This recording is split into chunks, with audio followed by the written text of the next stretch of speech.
సంగారెడ్డి జిల్లా ఇస్నాపూర్ మున్సిపాలిటీ పరిధిలోని రుద్రారం గ్రామంలో 99 రోజుల ప్రజాపాలన ప్రగతి ప్రణాళికలో భాగంగా ఈ రోజు ప్రత్యేక వార్డు సభను ఏర్పాటు చేశారు. ఈ సందర్భంగా మున్సిపల్ చైర్మన్ మోటి సుమలత మాట్లాడుతూ ప్రజాపాలన ప్రగతి ప్రణాళికలో భాగంగా పారిశుద్ధ్యంపై వచ్చే వర్షాకాలాన్ని దృష్టిలో పెట్టుకుని మన వార్డుల్లో పారిశుద్ధ్యాన్ని ఎలా మెరుగుపరుచుకోవాలి, పారిశుద్ధ్యం మన అందరి బాధ్యత. మనకు చెత్త అనేది చాలా చిన్న విషయం అనిపించవచ్చు, కానీ దాని వల్లే అనేక అనారోగ్య సమస్యలు తలెత్తుతాయి. దయచేసి ప్రతి ఒక్కరూ చెత్తను రోడ్లపై వేయకుండా కేవలం చెత్త బండ్లలోనే వేయాలని విజ్ఞప్తి చేస్తున్నారు. అధికారులు ప్రజలు ఇద్దరు కలిసి చేతులు కలిపితేనే అభివృద్ధి సాధ్యమవుతుందన్నారు. ఓటర్ ప్యూరిఫికేషన్ మ్యాపింగ్ ఈ నకిలీ ఓట్ల వల్ల పోటీ చేసే అభ్యర్థులకి ఓటింగ్ ప్రక్రియకు అనేక ఇబ్బందులు ఎదురవుతున్నాయి. కాబట్టి బిఎల్ఓలు ప్రతి గడప వద్ద ఈ మ్యాపింగ్ ప్యూరిఫికేషన్ ప్రక్రియ విజయవంతం చేయాలన్నారు. పిల్లల సంరక్షణ పాఠశాలల్లో విద్యార్థులకు గుడ్ టచ్ బ్యాడ్ టచ్ గురించి అవగాహన కల్పిస్తున్నారా లేదా అనేది తల్లిదండ్రులు ఇంట్లో అడిగి తెలుసుకోవాలన్నారు. ప్రతి ఒక్కరూ తమ ఇళ్లలో ఇంకుడు గుంతలను తప్పనిసరిగా ఏర్పాటు చేసుకోవాలన్నారు. కౌన్సిలర్ పాండు మాట్లాడుతూ రుద్రారం గ్రామంలో నీటి సమస్య మరియు డ్రైనేజ్ సమస్యలు అధికంగా ఉందన్నారు. ఈ సందర్భంగా మున్సిపల్ కమిషనర్ రుద్రారం గ్రామానికి నిధులు విడుదల చేయాలని పాండు కోరారు. ఈ కార్యక్రమంలో మున్సిపల్ కమిషనర్, కౌన్సిలర్లు, గ్రామ పెద్దలు పాల్గొన్నారు.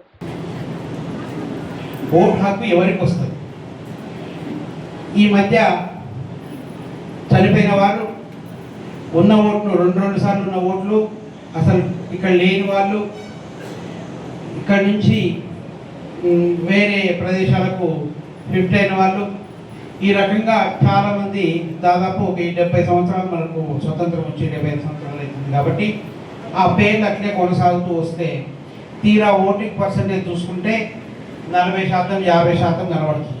అంటే 50% మంది ఇక్కడ లేని వాళ్ళు, చనిపోయిన వాళ్ళు, డబ్బు ఓట్లు ఉన్న వాళ్ళు ఉన్నారా, లేక నిజంగా ఓట్లు ఉండి కూడా ఓటింగ్ రావట్లేదా అన్నది ప్రభుత్వానికి ఒక సందిగ్ధంలో ఉంది. అందుకని ఓట్ ప్యూరిఫికేషన్ అని సింపుల్గా దాన్ని ఎస్ఐఆర్ స్పెషల్ ఇంటెన్సివ్ రివిజన్ అని పెట్టారు. ఆ విషయం మన దీని తర్వాత మన అక్టోబర్లో కొత్తగా ఓటర్ లిస్ట్ తయారు చేస్తారు. అప్పుడు ఏమవుతుంది, నీ పేరు ఉంటుందో ఉండదో తెలియదు. ఎందుకు, ఏ రకంగా దాన్ని ప్యూరిఫికేషన్ చేస్తాము, ఏ రకంగా దాన్ని ప్రక్షాళన చేస్తాము, దాంట్లో పేర్లు ఎవరి తీసేస్తారు, ఎవరి ఉంచుతారు అన్న విషయం మీకు తెలియాలి. ఎందుకు, తీరా ఓట్లు వచ్చిన తర్వాత ఎలక్షన్ వచ్చినప్పుడు నా పేరు లేదు, నన్ను ఓటు వేసుకొని ఇస్తలేరు అంటే నీ హక్కును మేము ప్రజాస్వామ్య పద్ధతిలో ఎవరు ఆపకూడదు.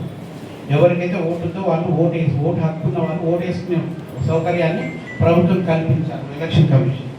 అందుకని ఈ voter revision of voter list ఏదైతే ఉందో దాంట్లో మనం అందరం భాగస్వామ్యమై అది ఇక్కడికి మనం వచ్చిన ముఖ్య ఉద్దేశం మొదటిగా శానిటేషన్ అనేది ఎలా ఇంప్రూవ్ చేసుకోవాలి, వచ్చే వర్షాకాలంలో మనం ఎలాంటి చర్యలు తీసుకోవాలి. రెండోది ఎస్ఐఆర్ మ్యాపింగ్ ఎలా చేసుకోవాలి, ఓటర్ జాబితాలో లేని వాళ్ళవి ఓటర్ తీసేసి మనవి ఎలా మ్యాపింగ్ చేసుకోవాలనేది ఇక్కడికి వచ్చిన బిఎల్ఓస్ ఎక్స్ప్లెయిన్ చేస్తారు.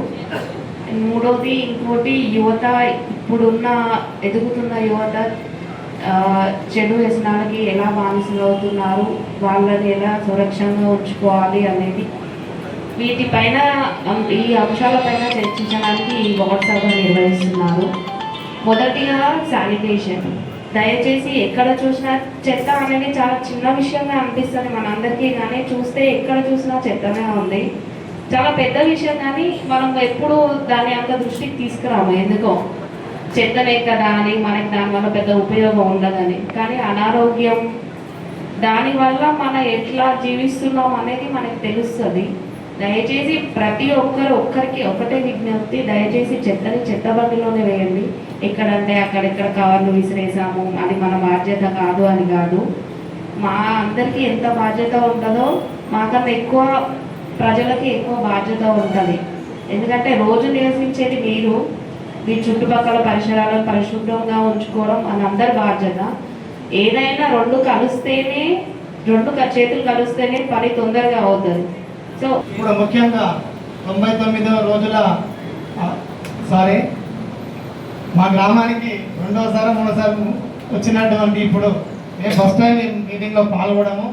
ముఖ్యంగా మా గ్రామం తరఫున మున్సిపల్ చైర్పర్సన్ మోటి సుమలత శ్రీకాంత్ గారికి మా గ్రామం తరఫున మరొకసారి ధన్యవాదాలు తెలియజేస్తూ ముందు కూడా మా గ్రామం పైన దృష్టి పెట్టి మా కౌన్సిలర్లకు సహకరించి మా గ్రామాన్ని ప్రగతి పథకంలో తీసుకెళ్లాలని చెప్పి చైర్మన్ గారికి మరియు కమిషనర్ గారికి ప్రత్యేకంగా విన్నవించుకుంటున్నాను.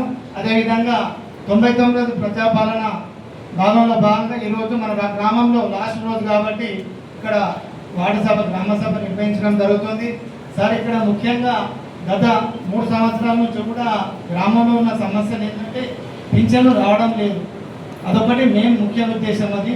అదేవిధంగా ఇందాక కౌన్సిలర్ చెప్పినట్టు మన డ్రైనేజ్ కానీ సీసీ రోడ్స్ కానీ ఇప్పటివరకు కూడా సార్ ఈ 3 సంవత్సరాల నుంచి కూడా పింఛన్ కొత్తది రాలేదు. భర్త చనిపోయి భర్తకు వచ్చి ఉంటే ఆ భార్యకు వచ్చినాయి, కానీ భర్త చనిపోయిన వాళ్ళ భార్య కూడా ఒక్కటి కూడా రాలేదు. ఈ మధ్యలో స్టార్ట్ చేస్తామన్నది కాబట్టి ప్రత్యేకంగా అదొక్కటి దృష్టి పెట్టి ప్రతి ఒక్కరికి వచ్చే విధంగా ప్రయత్నం చేయాలని చెప్పి కోరుతూ, అదేవిధంగా సీసీ రోడ్ డ్రైనేజ్ కొద్దిగా ప్రాబ్లం లేదు సార్, అవి కూడా దృష్టి పెట్టాలని చెప్పి కౌన్సిలర్ గారు కూడా ఇప్పటికే తిరుగుతున్నారు, వాళ్ళు కూడా వస్తారు, మీరు సహకరించాలని చెప్పి కోరుకుంటూ, అదేవిధంగా మెయిన్ ముఖ్యంగా నేషనల్ హైవే సార్ గతంలో 2 నెలల కింద ఇక్కడ మీటింగ్ పెట్టాం. కింద కూడా మా కౌన్సిలర్ కలెక్టర్ గారి దగ్గరికి వెళ్ళారు. కావున ఇక్కడ ఏమైందంటే యాక్చువల్గా డిపిఆర్లో 50 ఉంది. ప్రస్తుతం ఏమైందంటే గత మీటింగ్లో పెట్టాం 75 తీస్తామని ఎమ్మెల్యే గారు కూడా వచ్చారు, ఆ డిపార్ట్మెంట్లో వచ్చారు. ఇక్కడ ఏం చేశారు, వాళ్ళు తీస్తారేమని భయంతో ఉన్నారు. వాళ్ళు ఏం చేస్తారు, రోడ్ పైన